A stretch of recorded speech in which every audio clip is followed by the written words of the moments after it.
Who was the cat goddess of Egypt? Welcome to the deep dive.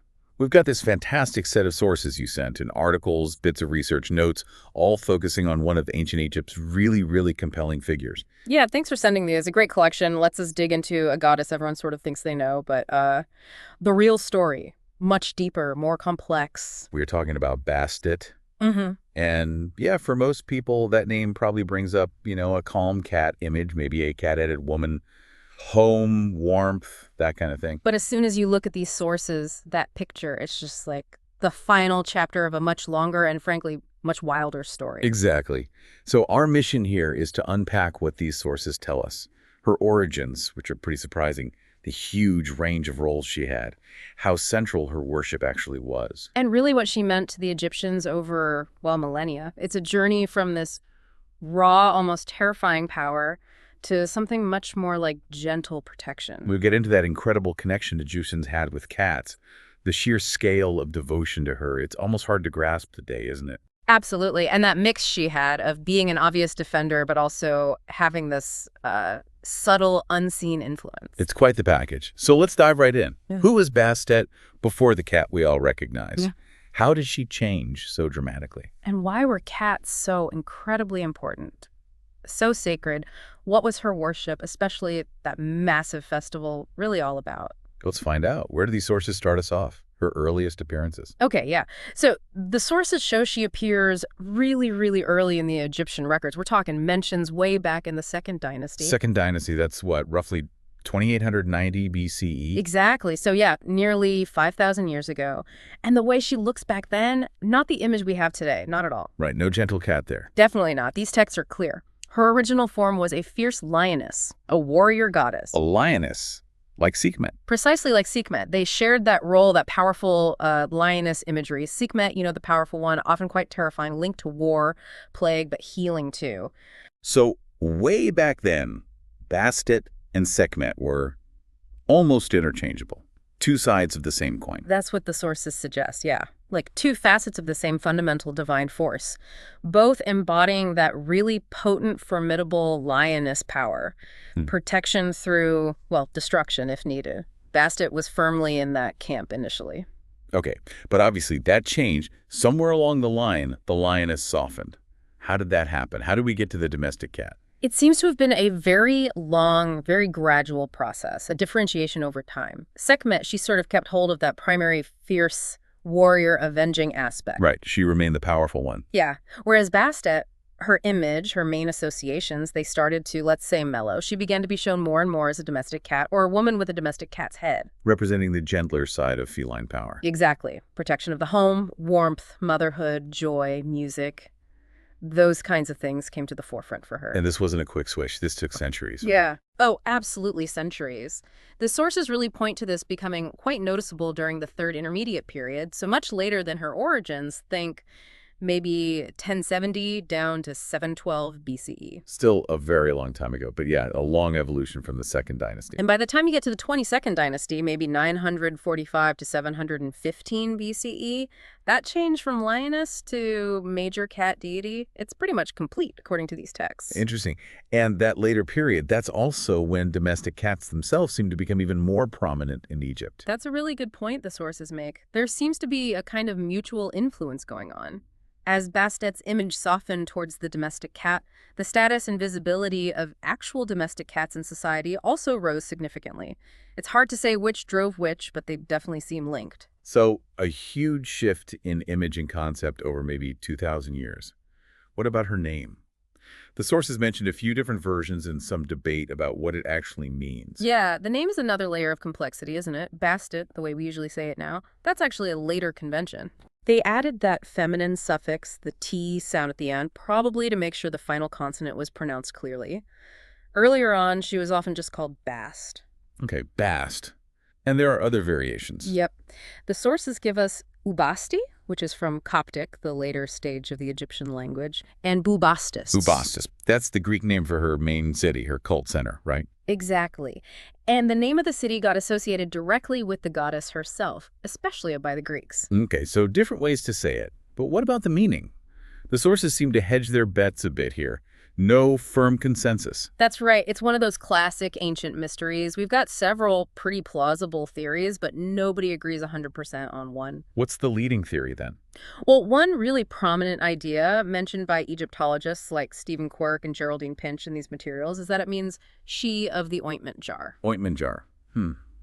That's a bit mundane compared to, fierce lioness goddess. It does at first glance, but if you look at the hieroglyphs, they sometimes used to write her name.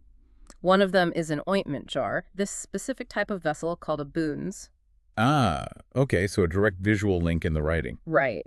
And she was definitely associated with protective oils, perfumes, cosmetics, things that soothe or protect. Some sources even float the idea that our word alabaster, the stone often used for cosmetic pots, might ultimately derive from her name or city, though that link would be much later, of course. Interesting. So theory one, ointment jar connection via the hieroglyph and her associations. What else is on the table? Another strong possibility comes from James P. Allen. He suggests it's what's called a nisbah construction. A nisbah. Yeah, it's basically a grammatical way in Egyptian to form a name that means she who belongs to or she who comes from a specific place.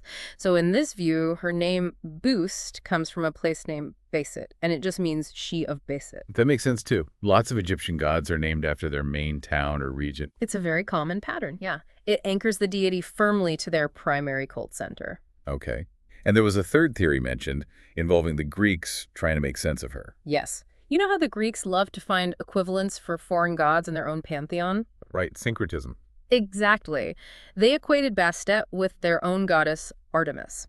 Now, Artemis was goddess of the hunt, wild places, maybe a faint echo of the lioness past, but she also protected young girls, childbirth, which lines up nicely with Bastet's later roles. Okay. And the Greeks also connected Horus, who some sources here actually call Bastet's brother, or Link as son of Isis. They connected him to their god Apollo, Artemis's twin brother. Ah, so they saw a parallel sibling relationship. Potentially. Based on this perceived link between Best Artemis and Horus Apollo, some scholars have theorized that the later pronunciation Bastet, with the final T, might have been influenced by people interpreting her name as Basset. Bastet, meaning soul of Isis. That's the idea. Ba, meaning soul, Aset being Isis. Adding the extra T sound might have helped differentiate it or emphasize that connection. It's a bit speculative, but it shows how interpretations could shift when cultures interacted. And that would link her potentially as daughter of Isis too, which some sources mention. Fascinating layers. It really is. And just to circle back to the ointment jar idea for a second, another connection mentioned is Nefertum. The god of perfume. Yes, god of perfume, healing balms. He's sometimes listed as Bastet's son. This association, further strengthens that potential link between her name and unguents, scents, things that protect or make pleasant, fitting both the hieroglyph and her protective functions. So we're left with these strong possibilities. Ointment jar, her hometown, maybe even the soul of Isis. No single definitive answer. Nope. And the sources are good about acknowledging that ambiguity. It just highlights how tricky ancient languages and beliefs can be to fully decipher. But it's interesting how each theory sort of resonates with a different part of her identity, isn't it? The protective substances, the connection to her city, maybe even links to other huge deities like Isis. Absolutely. The name itself seems to hold echoes of her entire complex journey. Okay, so we've got this powerful ancient lioness, a name with debated origins, a massive transformation over time. Let's dig into the specific roles and jobs she had in the Egyptian pantheon. It seems like she did a lot. She really did. Her list of responsibilities is remarkably diverse. It reflects that long history and the wide range of needs she met for people. Obviously, starting out as that solar warrior goddess in her lioness form. Tied to the sun's power defense order. Definitely. But as she shifted towards the cat goddess, her portfolio, let's say, expanded quite a bit. But those key protective roles, they stayed absolutely central. Like protecting Lower Egypt, the north. Yes, she was seen as a specific guardian of Lower Egypt, and also a vital defender of the king, the pharaoh.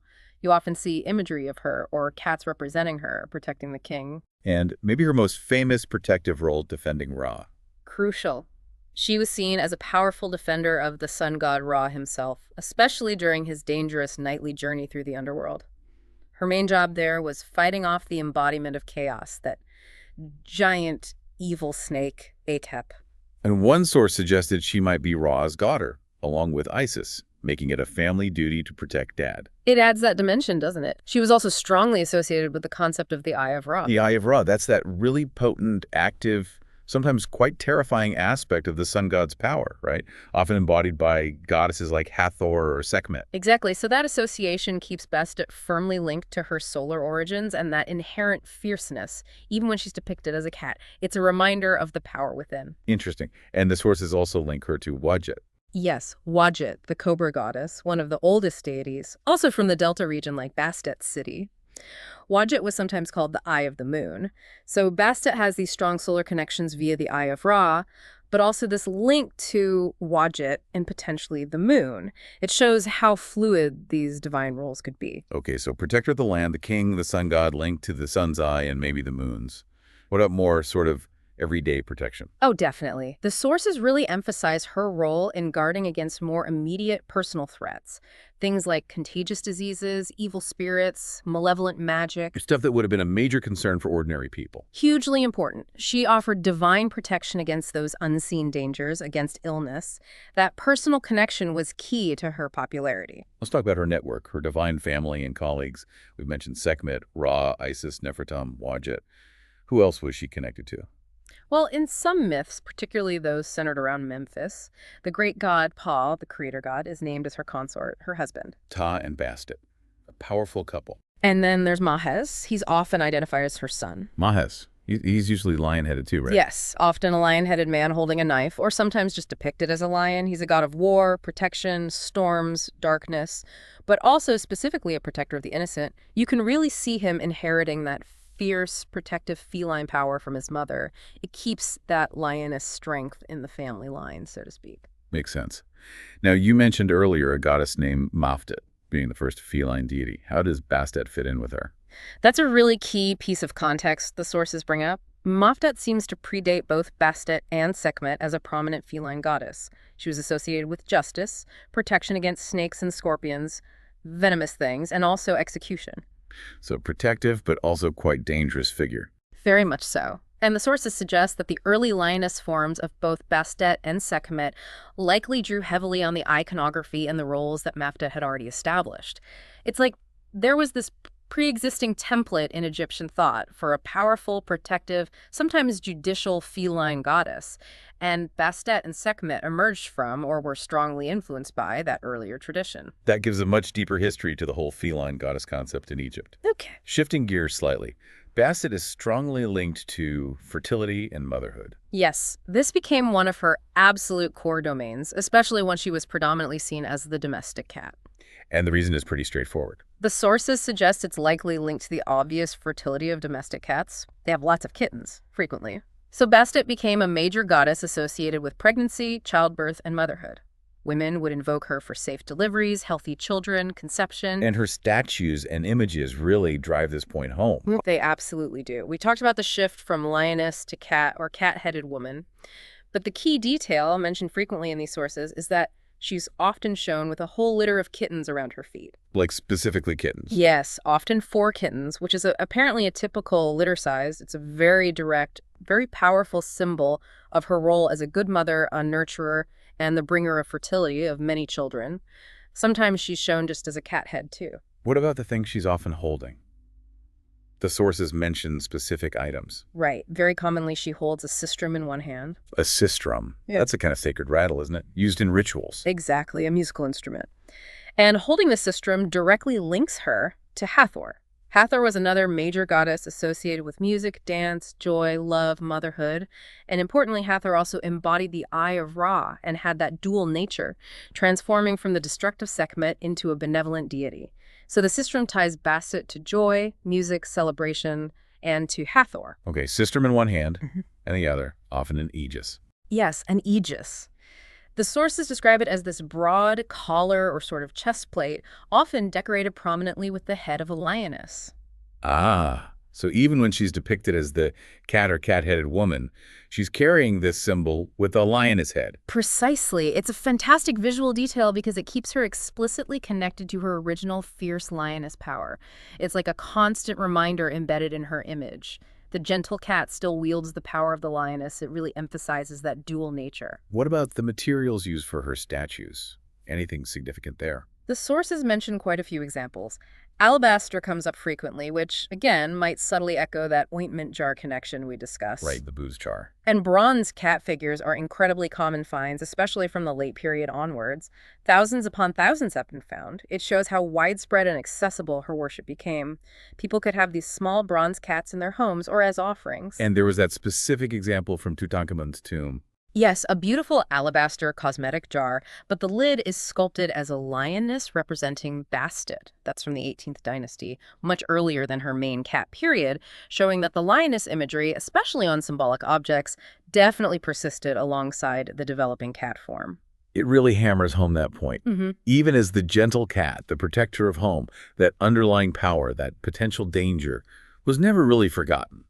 Those titles the sources mentioned, the Lady of Dread, the Lady of Slaughter, they still applied. They absolutely did. That duality is just fundamental to who she was. She was the beloved guardian, yes, but not weak, not just passive. She retained that capacity for fierce, swift retribution against those who broke divine law, harmed her followers, or threatened order. She was nurturing and dangerous, a complete package. And all this complexity, this immense importance, it all revolved around her main cult center. Let's talk about Bubastis. Bubastis, yes. In Egyptian, plus, literally House of Bastet. Can't get much clearer than that. Where exactly was it? Located in the eastern Nile Delta, near where the modern city of Zagazig is today. A very important site. The Greeks, as we said, called it Bubastis. It even gets a mention in the Hebrew Bible, in Ezekiel, as Pi-Bastet or Prebzetha. So, a well-known, significant place. As her main home base, the temple there must have been something special. It certainly sounds like it was. And we're incredibly lucky because the Greek historian Herodotus visited Egypt in the 5th century BCE, and he wrote quite a bit about it. He gives us a relatively detailed description of the temple complex at Bubastis. Herodotus again. What did he say it looked like? He described it as being basically on an island, except for the entrance path. 2 big, separate channels were dug from the Nile to flow around it. Surrounded by water. Yeah, he said these channels were about 100 feet wide each and lined with trees shading the water. It must have created this feeling of a sacred precinct separated by water. Where was it in the city? Right in the middle. But he makes this interesting point. Over time, the general ground level of the city had risen, from rebuilding, flood deposits, accumulation of debris, but the temple area itself had been kept at its original lower level. So you could stand in the city and look down into the temple precinct. That's what Herodotus implies. It sounds quite dramatic, giving people this panoramic view into the sacred space. What else did he describe? He mentioned a stone wall surrounding the precinct, carved with figures. Inside that wall was a grove of tall, beautiful trees, and within the grove stood the main shrine building, where the statue or image of Bastet herself was housed. Sounds serene within the walls. It does. He said the temple building itself was square, each side measuring a furlong, which is roughly 660 feet or so. And leading away from the entrance, eastward through the marketplace, was this massive paved road. A road leading to the temple. Leading away from Bastet's temple towards a temple dedicated to Hermes, the Greek equivalent of the Egyptian god Thoth. This road was huge. He says 3 furlongs long, maybe 1980 feet, and an incredible 400 feet wide, also lined with tall trees. It suggests a really grand, planned, sacred landscape connecting different parts of the city. Wow. That water surrounding the main temple, though, that seems really significant, especially for a lioness goddess. It absolutely was. The sources explain that these artificial lakes or water channels around temples known as Ishiru were actually a typical feature for temples dedicated to lioness goddesses. Not just Bastet. No, also Mait, Tefnut, Hathor, Sekhmet. It reinforces that idea of them sharing a common origin or being aspects of the same fundamental power. These Ishiru lakes were symbolically important. How so? Linked to appeasement. Exactly. The core idea was that these powerful goddesses embodied a potentially fiery, dangerous, wrathful aspect. They needed to be ritually appeased to ensure you got their benevolent, protective side, not their destructive rage. And the water helped with that. The water, the coolness, was part of it. And the sources explicitly mention that feasts of drunkenness were prescribed rituals for appeasing these goddesses. It connects the wild revelry of Bastet's festival, which we'll get to, directly back to managing this fierce aspect, cooled and contained by the sacred waters of the Ishiru. Is there a specific myth about the lake at Bubastis? Yes, there's a lovely myth mentioned where a powerful, enraged lioness goddess comes to the Ishiru at Bubastis. The cool waters calm her fiery anger, and she transforms into a gentle cat who then takes up residence peacefully within the temple. That's a perfect symbolic story for Bastet's own journey. It really is. It provides a mythological explanation for her transformation and anchors it specifically to her home temple at Bubastis. Now, beyond Herodotus's words, the most stunning physical evidence for the cat cult, there has to be the cat mummies, the sheer number. It's honestly staggering. The sources report just unbelievable quantities of mummified cats found buried at Bubastis, not just scattered finds, but huge, organized cemeteries. Sometimes cats were even buried right next to their human owners. How many are we talking about?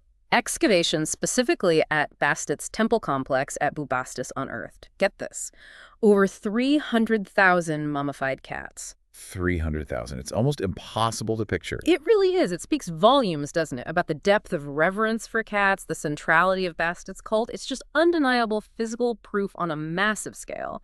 And Bubastis wasn't the only place with these mass cat burials. Not at all. It shows this wasn't just a local Bubastis thing. Huge cat cemeteries have also been found at other major sites. Socorro, near Memphis, has a whole complex called the Bubastion, literally named after Bastet's city, full of cat mummies. And there's a famous discovery at Beni Hassan in Middle Egypt, where apparently a farmer stumbled upon literally hundreds of thousands more in the late 19th century. Hundreds of thousands. Yeah. It's mind-boggling. So why this intense nationwide reverence for cats? The sources give a few reasons. Yeah, they lay out both the very practical reasons and the more emotional or companionable ones. Practically speaking, cats were invaluable to ancient Egypt. Pest control. Number one reason. They were incredibly effective hunters of mice and rats. Think about it. Egypt's wealth, its entire civilization, was built on stored grain. Rodents devouring those stores would be catastrophic. Cats protected the food supply. And they dealt with other dangerous pests, too. Snakes, especially cobras, which were a constant threat. Cats are natural snake hunters, so they literally protected the nation's food and protected people from deadly bites. They were vital. But it clearly went way beyond just utility. They weren't just seen as furry pest controllers. Not even close. The sources paint a picture of them being truly cherished companions, beloved members of the household. Like pets today. Even more so, perhaps, given the religious dimension. There are accounts, maybe slightly embellished but telling, of royal cats being decked out in gold jewelry, eating the same fine food as their owners. And what happened when a family cat died? The grief was apparently profound. Herodotus claims entire families would go into deep mourning, sometimes shaving their eyebrows as a public sign of their sorrow. Shaving eyebrows. That's serious mourning. It shows the depth of the bond. And as the burials prove, if you could afford it, you didn't just dispose of your cat. You had it carefully mummified, wrapped, often placed in a coffin, maybe with some small offerings, and buried in a dedicated cemetery. There's that comparison made in the sources, comparing the status of cats in Egypt to cows in modern India. Yes, Turner and Bateson make that comparison. It's powerful because it suggests cats weren't just loved pets. They were considered genuinely sacred, protected by religious law and deep cultural belief. Harming a cat was a serious offense. Okay, so this deep, widespread veneration for cats, embodied by Bastet, naturally leads to her festival, the main event at Bubastis. Herodotus called it the biggest, the most popular, the most eagerly attended festival in all of Egypt. Now, the sources add a little caveat there, right? Saying other festivals might have been considered equally important by their own devotees. Yes, a fair point. Egypt had many gods, many lavish festivals. Priests of Amun-Ra at Thebes might have argued their festivals were the most important. But Herodotus was clearly struck by the sheer scale and perhaps the unique atmosphere of Bastet's festival. Her personal popularity, tied to home, joy, protection, probably made it especially beloved by ordinary people. What kind of numbers did Herodotus claim attended? He gives the figure of 700,000 visitors traveling to Bubastis for the festival each year. 700,000 in the ancient world. Yeah. That's almost unbelievable. It's a colossal number. He specifies men and women attended, but interestingly, he doesn't mention children, or they weren't a focus for him. How did all these people get there? Mostly by boat, traveling down the Nile and its branches into the delta. And Herodotus paints this incredibly vivid picture of the journey itself being part of the wild celebration. What was it like on the boats? He says they were packed full, and as they sailed, the women on board were constantly making noise, shaking rattles, probably sistra, playing flutes. Meanwhile, others, both men and women, were singing and clapping their hands, a floating party, basically. And they didn't just sail straight there. They interacted with towns along the way. Yes. This is where Herodotus's account gets really wild. He says whenever the boats passed near a town on the riverbank, they'd pull closer. The women on the boats would start shouting insults and mockery at the women of the town. Some would start dancing provocatively right there on the boats. And then, he says, some would stand up and actually lift their skirts, exposing themselves to the townspeople on the shore. Lifting their skirts. Yeah. And shouting insults. That seems pretty outrageous for a religious pilgrimage. It really does sound unrestrained, doesn't it? Scholars like Geraldine Pinch, mentioned in the sources, interpret this as evidence that during this festival, women were temporarily freed from all constraints of normal social behavior. Why? Linked to fertility, maybe? Or just general revelry? Probably both. It fits with the goddess's association with joy, music, letting loose, and possibly fertility rites. But there is likely a practical side, too. By being so loud, so boisterous, maybe even a bit shocking, they were effectively grabbing everyone's attention along the river, probably encouraging people to drop what they were doing and join the massive crowd heading to Bubastis. It was recruitment through revelry. So a huge, noisy, probably quite drunken procession by water. What happened once these 700,000 people actually arrived in Bubastis? Herodotus keeps it slightly brief on the activities at Bubastis, interestingly, maybe because the journey was so remarkable, but he mentions two key things. Great sacrifices were offered to the goddess. Okay, standard religious practice. And crucially, he says, prodigious amounts of wine were drunk more than throughout the year. More wine than the rest of the year combined at this one festival. That's his claim. And this massive consumption of wine connects directly back to what other Egyptian sources tell us about needing to appease lioness goddesses with those feasts of drunkenness. So the drinking wasn't just incidental partying, it was a required part of the ritual, to keep Bastet's fierce side happy. That seems to be the underlying religious logic. The unrestrained dancing, the music, the revelry, the sheer joy Herodotus describes, and especially the immense amount of wine, it was all part of managing and celebrating Bastet's complex nature, appeasing the lioness within the cat through joyful abandon. It's a fascinating blend of sacred duty and letting absolutely everything hang out. It really is. And we do have Egyptian evidence that corroborates parts of this. That block statue of Neferka, a priest of Sekhmet from the 18th dynasty, mentions the festival and records that King Amenhotep III himself attended and made great offerings. So it wasn't just a popular folk festival, it had official sanction and royal participation too. All of this, the crowds, the journey, the ritual drinking it, just underscores how incredibly popular Bastet must have been. Immensely popular and across all levels of society. And the reasons seem pretty clear when you look at what she offered. Like, first and foremost, protection for the home. Absolutely. Protector of the hearth, domestic peace, the family unit. That's fundamental for everyone. And she had that specific connection to protecting women, children, and even women's secrets. Yes. That was hugely significant. And the sources make a point here about the status of women in ancient Egypt. Compared to many other ancient societies, Egyptian women had considerable rights owning property, running businesses, legal standing almost equal to men in many areas. So a goddess who specifically championed women would naturally be very important in that context. Exactly. Her high standing reflects, and probably reinforced, the high regard for women in Egyptian society.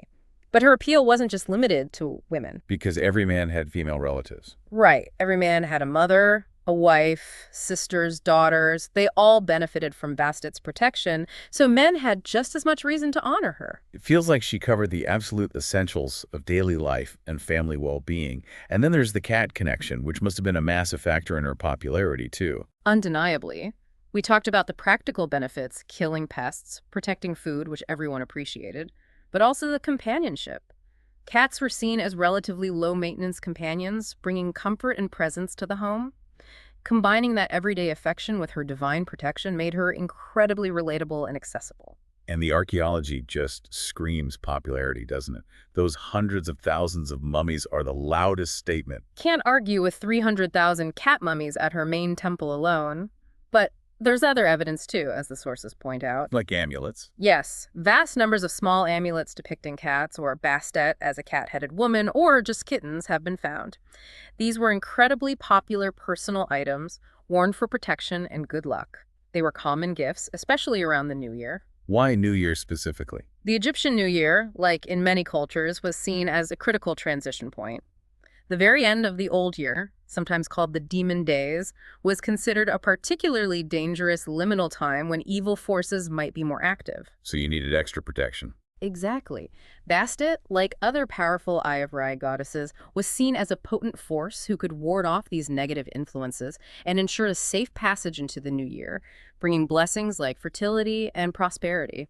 So, giving Bastet amulets or inscribing her name on special ceremonial New Year flasks, also mentioned in the sources, was a way to invoke her protective power during that crucial time.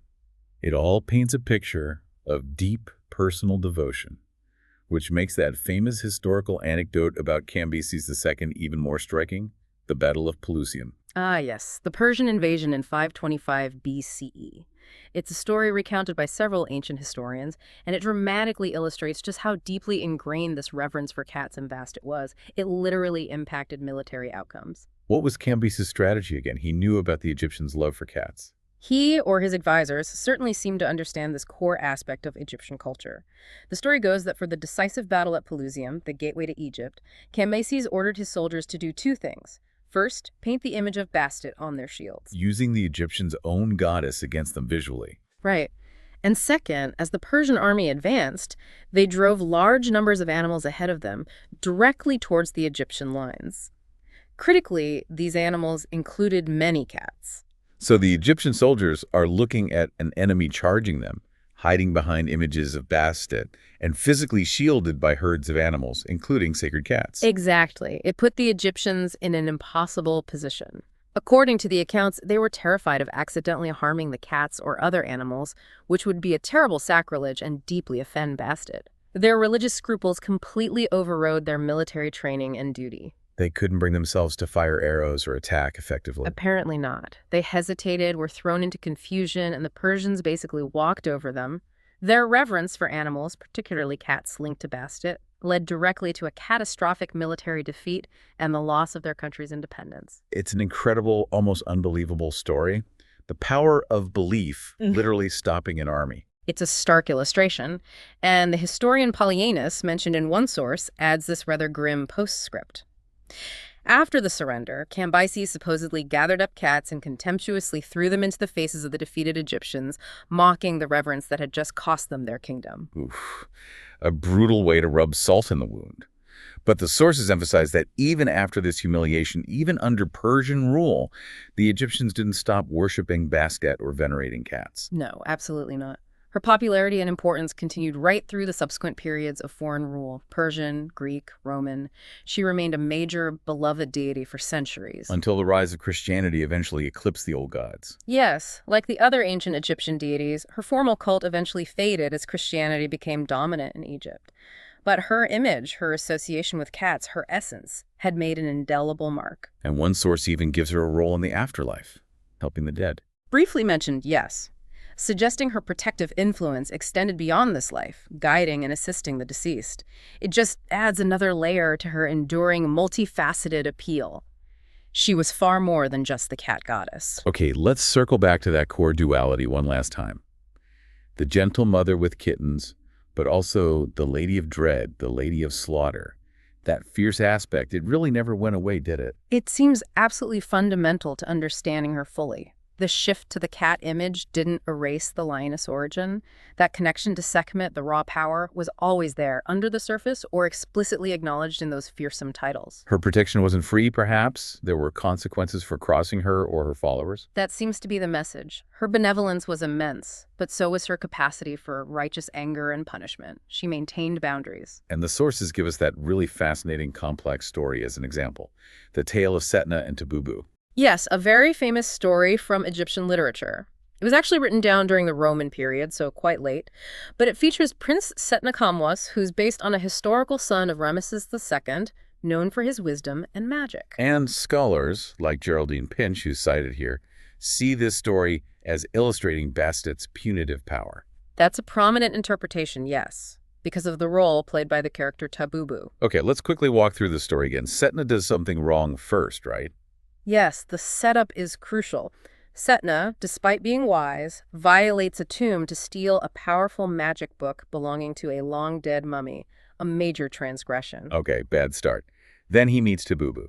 He sees this woman, Tabubu, described as incredibly beautiful, and the text makes a point of saying she's the daughter of a priest of Bastet. That detail is key. And Seton falls instantly, completely in lust. Head over heels. He sends her gifts, propositions her. She initially refuses, but eventually agrees to meet him at her luxurious villa, which happens to be near the Temple of Bastet in Memphis. Convenient location. Very. Once he's there, ensnared by her beauty, she starts making demands. First, sign over all your property and wealth to me. Setna, lost in desire, agrees. Then it gets really dark. Much darker. She says, okay, but for this transfer to be legally binding, your children need to come here and sign as witnesses. Setna, unbelievably, agrees again. He brings his kids into this. He does. While they're there, Tabubu appears, maybe dressed even more seductively, fueling his obsession. Then comes the final, horrifying demand. Your children must be killed so they can never challenge my inheritance later. And Setna agrees to kill his own children. In the story, consumed by lust, yes. He consents. The text describes the children being murdered, their bodies thrown into the street below the villa.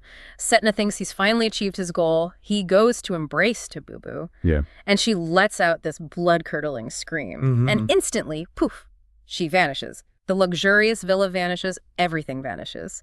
Setna finds himself standing utterly alone, stark naked, in the middle of the public street. It was all an illusion.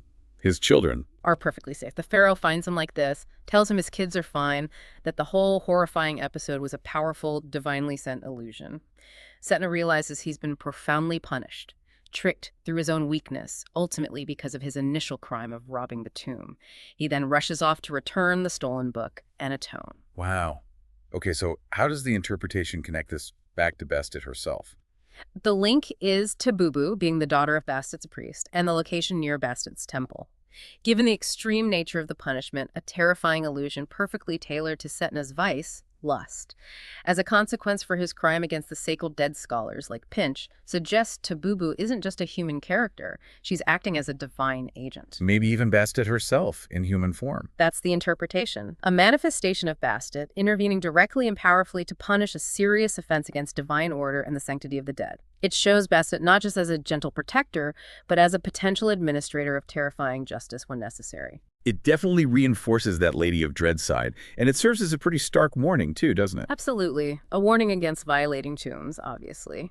But maybe also, as some read it, a warning against objectifying women or letting base desires override morality, because you might just invoke the wrath of a goddess like Bastet who protects women and punishes transgression.